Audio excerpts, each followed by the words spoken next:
Mary Roth's Liquid Morning Multivitamins Plus Hair Growth.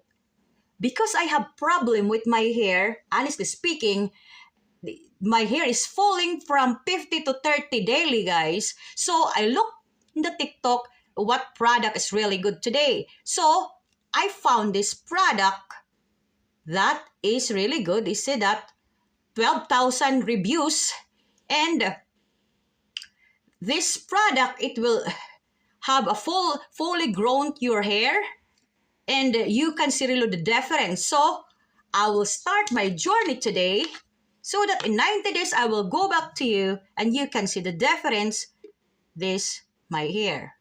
Okay guys, I will take one. I think I take two na nga eh.